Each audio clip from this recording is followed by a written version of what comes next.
আজকে আমরা ফিজিক্সের একটা বহুল চর্চিত প্রশ্ন নিয়ে হাজির হয়েছি। এই প্রশ্নের ম্যাক্সিমাম সমাধানগুলো মিসকনসেপশনের উপরে ভিত্তি করে তৈরি করা। তার নিয়ে আমরা ফেসবুকে অনেক কন্ট্রোভার্সিও দেখছি। তো এটার অ্যাকচুয়াল সলিউশন কেমন হতে পারে এবং আমরা কোন কোন জায়গায় ভুল করি সেটা হচ্ছে আজকে আমরা দেখব, এবং কিভাবে এই একটা কোয়েশ্চেন এতগুলা মিসকনসেপশনের তৈরি করে, তারপর এতগুলা সিস্টেম ইন্ডিকেশনে ভুল করে, সেই সব কিছু আমরা একদম শুরু থেকে শেষ পর্যন্ত দেখব, যেন আমরা এই ধরনের ম্যাথস ভ্যারিয়েশনের যে কোয়েশ্চেনগুলো আছে সেগুলো গোড়া থেকে বুঝতে পারি। তো চলো আমরা কোয়েশ্চেনের দিকে তাকাই। আমাদের কোয়েশ্চেন বলেছিল, a cart loaded with sand moves along a horizontal floor due to a constant force F, coinciding in the direction with the cart's velocity vector. In the process, sand spills through a hole in the bottom with a constant rate nu kg per second. Find the acceleration and the velocity of the cart at the moment t. If the initial moment t equal to 0, the cart with loaded sand had the mass m0 and its velocity was equal to 0. Friction is neglected. তো চলো আমরা কোয়েশ্চেনটাকে বুঝি, কোয়েশ্চেনটা কি বলেছে। কোয়েশ্চেনটা বলেছে যে ইনিশিয়ালি আমাদেরকে একটা কার্ট দেওয়া ছিল, অর্থাৎ যে কোনো একটা গাড়ি, ঠিক আছে, যে কোনো একটা গাড়ি দেওয়া আছে এবং গাড়ির নিচের অংশে একটা গর্ত টাইপ করে দেওয়া আছে, ঠিক আছে। এই গাড়িতে কিছু বিশেষ অ্যামাউন্ট অফ স্যান্ড অর্থাৎ বালু দেওয়া আছে। তো এই গাড়িটা যে ডিরেকশনে, হরাইজন্টালে যে ডিরেকশনে চলছে, সেদিকে এফ একটা কনস্ট্যান্ট ফোর্স প্রয়োগ করা হচ্ছে, রাইট। যখন এফ কনস্ট্যান্ট ফোর্স প্রয়োগ করা হচ্ছে এবং গাড়িটা চলা শুরু করে, তখন এই গাড়ি থেকে কিছু পরিমাণ বালু নিচে পড়ে যাচ্ছে, নিচে স্পিল করে যাচ্ছে। আমাদের বলেছে যে T equal to at the moment T, অর্থাৎ যে কোনো একটা জেনারেল মোমেন্ট টিতে গাড়ির ভেলোসিটি কত হবে সেটা বের করার জন্য। তো চলো আমরা সেটা দেখি, সিচুয়েশনটা একবার আমরা এক্সপ্লেন করি যে কি হচ্ছে। তো যেহেতু আমাদের এক্সপ্লেন করলাম যে একটা গাড়ি আছে, গাড়ির মধ্যে কিছু বালু দেওয়া আছে, বালুটা এবং এই বালু ভর্তি গাড়িটাকে এফ একটা কনস্ট্যান্ট ফোর্সে আমরা তার যেদিক বরাবর সে চলছে, তার ভেলোসিটি ভেক্টর যেদিকে, ওদিকে একটা এফ কনস্ট্যান্ট ফোর্স প্রয়োগ করা হচ্ছে।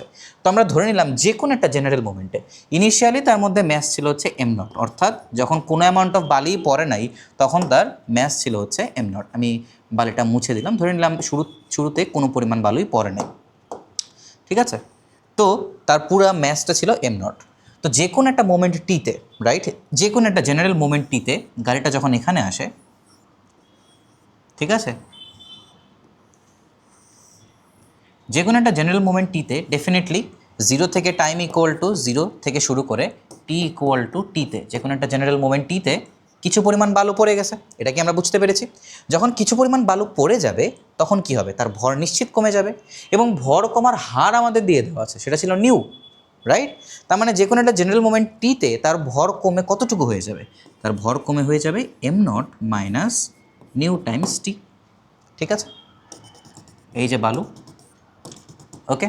এখন এটা তো আমরা দেখলাম যে কোনো একটা জেনারেল মোমেন্ট টিতে বালুটা কমে কতটুকু হয়ে যাবে সেটা আমরা বুঝতে পারলাম, তার ভর কতটুকু হবে। এখন ধরি খুবই এলিমেন্টারি একটা সময়, রাইট, এই টি থেকে খুবই ক্ষুদ্র একটু সময় আমরা আগালাম, রাইট, অর্থাৎ আমরা টি থেকে এখন টি প্লাস ডিটিতে পৌঁছালাম। এলিমেন্টারি টাইম আমাদের কত, আগের টাইম যদি যে কোনো একটা জেনারেল মোমেন্টে, যে কোনো একটা জেনারেল টি মোমেন্টে যদি এর ভর এম নট প্লাস নিউ টি হয়, যেটা আমাদের রেট দেওয়া আছে, তাহলে এই টি প্লাস ডিটি অর্থাৎ খুবই সামান্য সময়ে, খুবই ছোট্ট একটা ক্ষুদ্র সময় যখন এই কার্টটা আগাবে তখন কেমন হবে, তখন কার্টটা যখন আগাবে তখন কার্ট থেকে কিছু পরিমাণ বালু নিচের দিকে পড়ে যাবে, যেটা আমাদের কোয়েশ্চেন ওয়াইজ ছিল, রাইট। এবং সেই কিছু পরিমাণ বালু যখন নিচের দিকে পড়ে যাবে, সেই বালুর ভর কত হবে, খুবই সামান্য সময়ের জন্য পড়ছে, কতটুকু টাইমের জন্য পড়ছে, ডিটি টাইমের জন্য পড়ছে, রাইট। তো ডিটি টাইমের জন্য কতটুকু বালু পড়বে, আমরা জানি বালুর পড়ার যে রেটটা সেটা দেওয়া ছিল নিউ, রাইট। তার মানে ডিটি টাইমে কতটুকু বালু পড়বে সেটা হচ্ছে নিউ ইন্টু ডিটি। এই নিউ ইন্টু ডিটি পরিমাণ যে বালুটা সেটা এই ডিটি সময়ের মধ্যে নিচে পড়ে গিয়েছে, ঠিক আছে। এবারে আমরা এদের ভর সম্পর্কে সব কিছু জানলাম। আরেকটা ব্যাপার সেটা হচ্ছে কি, যদি নিউ ইন্টু ডিটি পরিমাণ যে বালু পড়ে যায়, তাহলে এই কার্টের, শুধুমাত্র এই কার্টের ভর এখন কত, শুধুমাত্র এই কার্টের ভর এখন m not minus nu t, right, d t সময় আরও পড়ার জন্য minus nu into d t, right. এই কার্টের ভর হচ্ছে এইটা, এবং এই পড়ে যাওয়া বালুর ভর হচ্ছে নিউ ইন্টু ডিটি। এবার আমরা ভেলোসিটি নিয়ে কথা বলি। শুরুতে ভেলোসিটি আমাদের বলে দেওয়া ছিল 0 ওয়াজ ইকুয়াল টু 0, তার মানে শুরুতে ভেলোসিটি জিরো ছিল। যে কোনো একটা জেনারেল পয়েন্টে বা মোমেন্টে যখন টি আমরা ধরেছিলাম সময়, যেহেতু এর মধ্যে ফোর্স এফ আছে, ভেলোসিটি অবশ্যই আসবে। ধরে নিলাম সেই ভেলোসিটির অ্যামাউন্টটা হচ্ছে ভি, রাইট? ফোর্স যেহেতু এই ডিটি সময়ও কন্টিনিউড হচ্ছিল, তার মানে এর ভেলোসিটি হবে ভি প্লাস ডিভি। ধরলাম ওই একদম এলিমেন্টারি অ্যামাউন্ট ডিটি টাইমের জন্য তার increment of velocity was d v. তার মানে যখন সে টি থেকে ডিটি টাইমে আগায়, তখন তার ভেলোসিটি চেঞ্জ ভি থেকে চেঞ্জ হয়ে ভি প্লাস ডিভিতে কনভার্ট হয়ে যায়। আশা করি এলিমেন্টারি রিলেশনগুলো তোমরা বুঝতে পেরেছো। এখন কথা হচ্ছে, যেহেতু এখান থেকে কিছু পরিমাণ বালু পড়ে গেল, তোমরা অনেকেই বলতে পারো, এখানে প্রথম মিসকনসেপশন চলো আমরা ধরি, অনেকেই বলতে পারো যে বালুগুলা একদম ভার্টিক্যাল ডিরেকশনে পড়েছে। আমাদের পুরো মোশন ছিল হরাইজন্টাল ডিরেকশন, অর্থাৎ এক্স অ্যাক্সিস বরাবর। বালুটার নিচের দিকে পড়েছে, অর্থাৎ সে ভার্টিক্যাল ডিরেকশনে পড়েছে, ওয়াই অ্যাক্সিস বরাবর পড়েছে। তো আমরা যখন এদের মোমেন্টাম কনজার্ভ করব, তখন এই বালুর কোনো মোশন নেওয়ারই প্রয়োজন নেই। উত্তর কি ঠিক? আনসার হচ্ছে না। এইখানে হচ্ছে প্রথম মিসকনসেপশন। কেন? কারণ এই বালু যখন নিচের দিকে পড়বে, বালুর কিন্তু আগে ভেলোসিটি ভি ছিল। এই যে পড়ে যাওয়া বালুটা, সেটা কিন্তু এই ডিটি টাইমের আগে, অর্থাৎ টি সময় কিন্তু এই গাড়ির মধ্যেই ছিল। কিন্তু যখনই ডিটি সময় সে পড়ে যায়, রাইট, সে আলাদা হয়ে যায়, তার ভেলোসিটি কিন্তু জিরো হবে না, তার ভেলোসিটি স্টিল ভি থাকবে। এই জিনিসটা তোমরা এভাবে কল্পনা করতে পারো যে তুমি একটা ট্রেনের মধ্য দিয়ে যাচ্ছ, ঠিক আছে? ট্রেনের ভেলোসিটি ছিল ভি। তুমি কি করলা?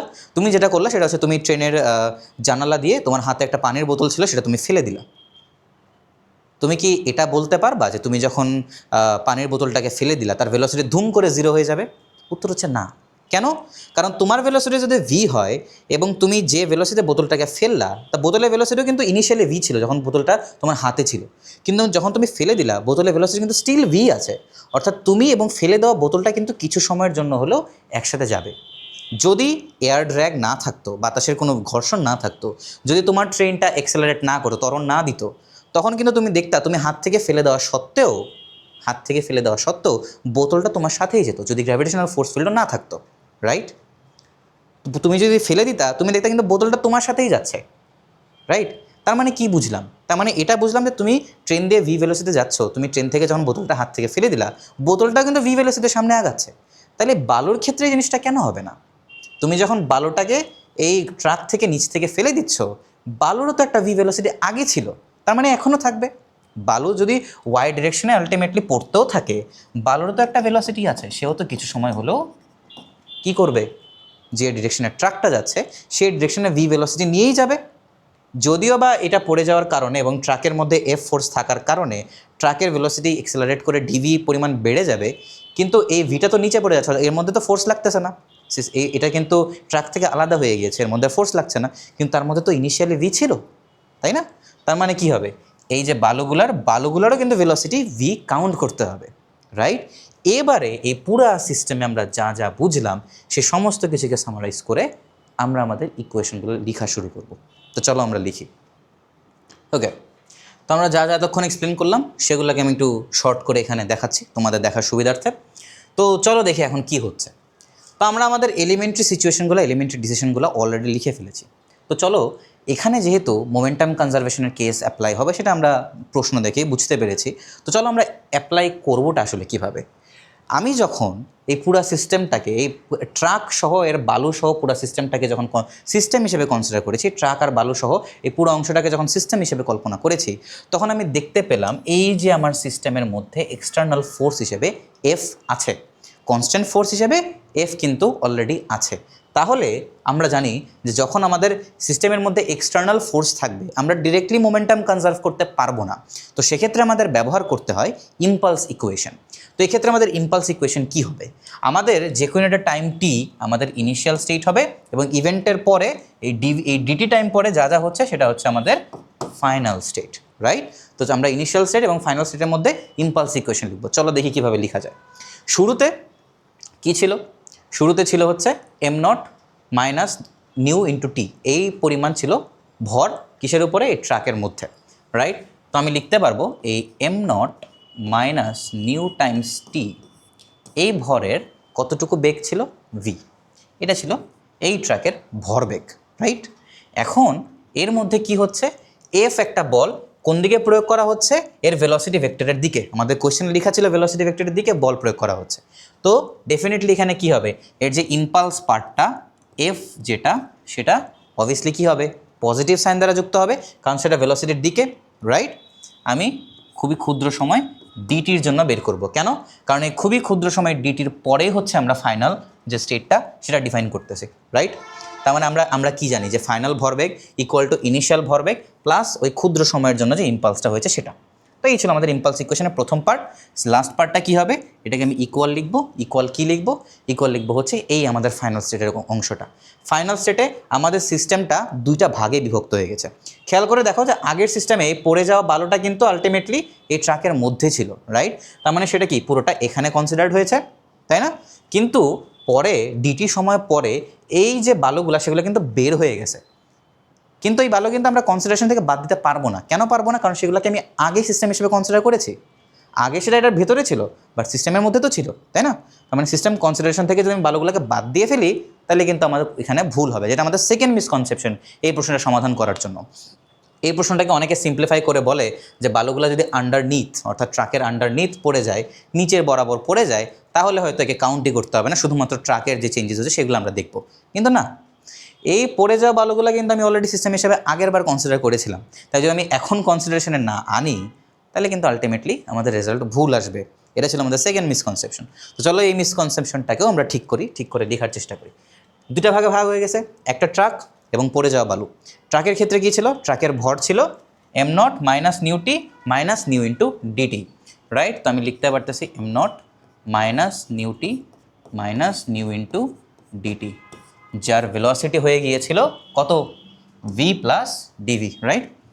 ভি প্লাস ডিভি প্লাস বালুর অংশ, এই পড়ে যাওয়া বালু যার ভর হচ্ছে নিউ ইন্টু ডিটি, যেটা খুবই ডিটি সময় পড়ছে এবং রেট অফ বালু করার রেট ছিল nu, nu into d t, velocity v. তো আমি লিখতে পারতেছি nu into d t times V.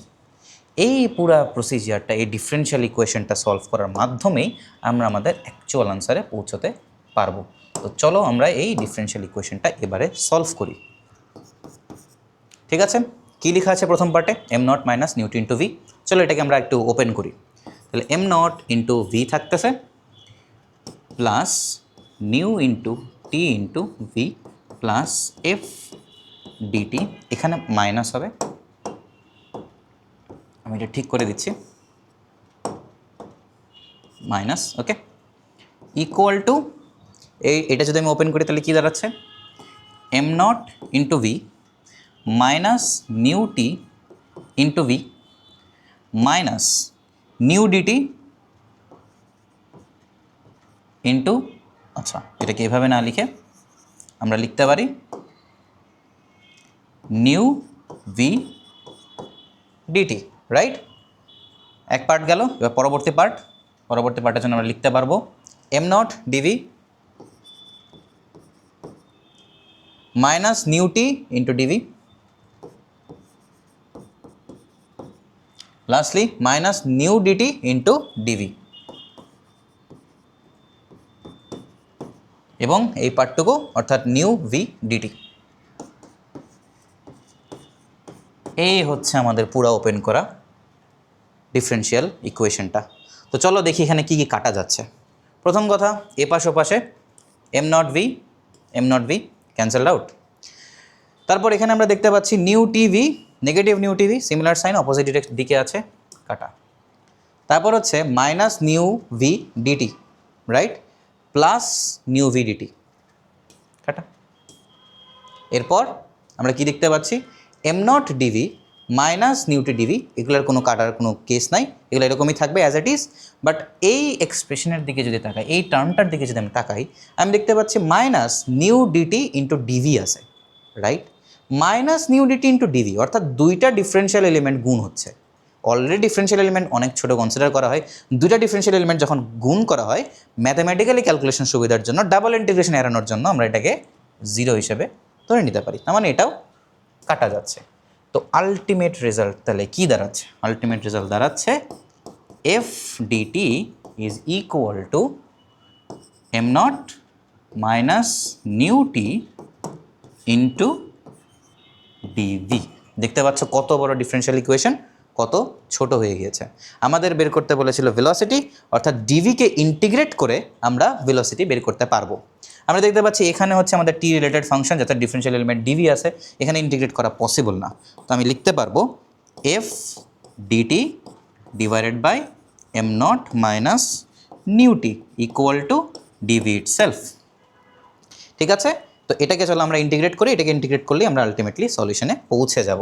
তাহলে কী দাঁড়াচ্ছে, ইন্টিগ্রেট করলে integration of f d t divided by am not minus nu t equal to integration of d v. Velocity 0 থেকে ভিতে পৌঁছেছিল, ঠিক আছে, এবং টাইম 0 থেকে টিতে, আমাদের যে কোনো টাইম টিতে বের করতে বলেছিল। ক্যালকুলেশন কমপ্লিট করার পরে আমাদের ভেলোসিটির যে ফাংশনটা দাঁড়াচ্ছে সেটা হচ্ছে V equal to F divide by nu LN M naught divide by am not minus nu T. তো এই হচ্ছে আমাদের আলটিমেট সলিউশন। আমরা বুঝতে পারলাম যে কিভাবে কত ধরনের মিসকনসেপশন এড়িয়ে এই প্রবলেমটাকে আমরা সলভ করতে পারলাম। মূলত এই প্রবলেমটায় যে ধরনের স্টেটমেন্ট বলে দেওয়া আছে, ম্যাক্সিমাম টাইম আমরা কি করি, আমরা সিস্টেম কনসিডারেশনে যখন কার্ডটাকে নিয়ে আসি এবং ফাইনালি যখন কার্ডটার কেস দেখি, অর্থাৎ টি সময় পরে যখন তার ধরে নিলাম ভি সময় তার ভেলোসিটি v1 ছিল, লেটস সে ভেলোসিটি টি সময় পরে v2 হয়ে গেছে, আমাদের কোশ্চেন আরও সিম্পলিফাইড থাকে তখন, রাইট? আমরা কি করে দিই, m v1 equal to m dash v2 করে দিই। এম ড্যাশ হচ্ছে বালু বের হয়ে যাওয়ার পরে। কিন্তু কথা হচ্ছে এই জিনিসটা আমরা করতে পারবো না। রিজন এটাই যে বালুগুলোকেও কিন্তু প্রথমত এই এম যখন আমরা ধরি, বালুগুলোকেও কিন্তু প্রথমত আমরা সিস্টেমে ধরি, সিস্টেম কনসিডারেশনে আনি, কিন্তু ফাইনালি যখন আমরা এটা লিখি বালুগুলোকে আমরা সিস্টেম কনসিডারেশন থেকে বের করে দিই। এম ড্যাশ যখন আমরা লিখি, অর্থাৎ বালুগুলোকে বের করে দেওয়ার পরে তখন আমরা সিস্টেমে এই বালুগুলার অস্তিত্ব আমরা ধরি না। তো তখন আমাদের একটা ক্যালকুলেশন এরর হয়। ফিজিক্সের যে বেসিক কনসেপ্ট হয় মোমেন্টাম কনজারভেশনের, যেখানে এক্সটার্নাল ফোর্স থাকলে আমরা লিখতে পারবো না, এবং সেকেন্ডলি সিস্টেম কনসিডারেশনে ফোর্সেস আছে কিনা সেগুলোর উপরে ডিপেন্ড করেও কিন্তু আমাদের মোমেন্টাম কনজারভেশনের ফর্মুলা লিখতে পারবো কি পারবো না তার উপরেও ভিত্তি করে, রাইট? যদি আমরা শুধুমাত্র কার্ডটাকে ধরতাম তাহলে আমাদের ইম্পালস ইকুয়েশন ডিফারেন্ট হতো, বালু সহ কার্ডটাকে ধরতাম তাহলে আমাদের ইম্পালস ইকুয়েশন ডিফারেন্ট হতো, রাইট?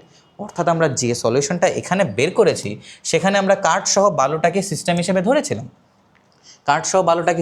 ধরেছিলাম, এবং বালুটা পড়ে যাওয়ার পরে কিন্তু এই বালুটাকে স্টিল সিস্টেমের মধ্যে আমরা রেখেছি। কেন? কারণ শুরুতে তো আমরা তাকে সিস্টেমের মধ্যে ধরেছিলাম। এরপরে সে হরাইজন্টালি পড়ুক বা ডান পাশ বাম পাশ দিয়ে পড়ুক সেটা কোনো ফ্যাক্টর না।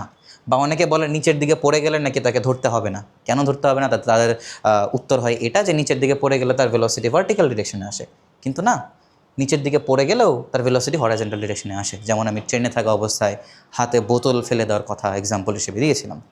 তো এই ছিল আমাদের টোটাল এই জনপ্রিয় কোশ্চেন, খুবই চর্চিত একটা প্রশ্নের প্রপার উত্তর। আশা করি তোমরা বুঝতে পেরেছো, এবং ইন ফিউচার এই ধরনের ম্যাথ ভেরিয়েশনে যে কোশ্চেনগুলো আসবে সেগুলো নিয়ে ডিল করতে তোমাদের খুব একটা সমস্যা হবে না। ধন্যবাদ সবাইকে।